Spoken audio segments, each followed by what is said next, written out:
पैसा পাইছে একই জিনিস।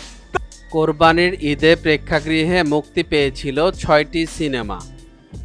এর মধ্যে উৎসব এখনও সিনেপ্লেক্সে চলছে, বাকিগুলোর প্রেক্ষাগৃহ যাত্রা শেষ হয়েছে বেশ আগেই। এবার ওটিটিতে মুক্তির পালা। বাঁধন অভিনীত এশা মার্ডার কর্মফল গত ২৪শে মে বেনজিরে মুক্তির কথা থাকলেও দেশের সার্বিক পরিস্থিতি বিবেচনায় শেষ মুহূর্তে পিছিয়ে গেছে। এবার এই ঈদে আরেকটি আলোচিত সিনেমা তাণ্ডব এর ওটিটিতে মুক্তির ঘোষণা। সাকিব খান অভিনীত তাণ্ডব একই সঙ্গে মুক্তি পাবে দেশের ২টি ওটিটি প্ল্যাটফর্ম ও হইচই ও চরকিতে। আজ প্ল্যাটফর্ম দুটি এই ঘোষণা দিয়েছেন। ওটিটিতে তাণ্ডব মুক্তির নির্দিষ্ট তারিখ না জানালেও প্ল্যাটফর্ম দুটি নিশ্চিত করেছেন আগস্ট মাসে ওটিটিতে আসবে সিনেমাটি।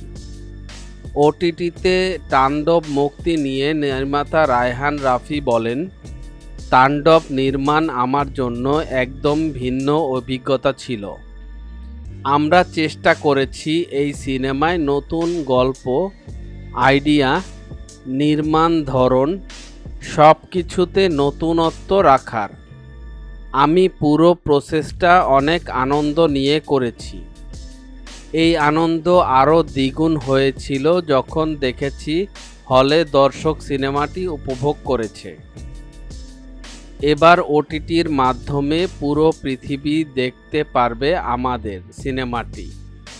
প্রেক্ষাগৃহে দর্শকদের যেমন ভালোবাসা উচ্ছ্বাস পেয়েছি, আশা করছি ওটিটির দর্শকদের কাছ থেকেও আরও বেশি ভালোবাসা পাব। তাণ্ডবে সাকিব খানের নায়িকা হয়েছেন সাবিলা নূর। এটাই অভিনেত্রীর প্রথম বাণিজ্যিক সিনেমা।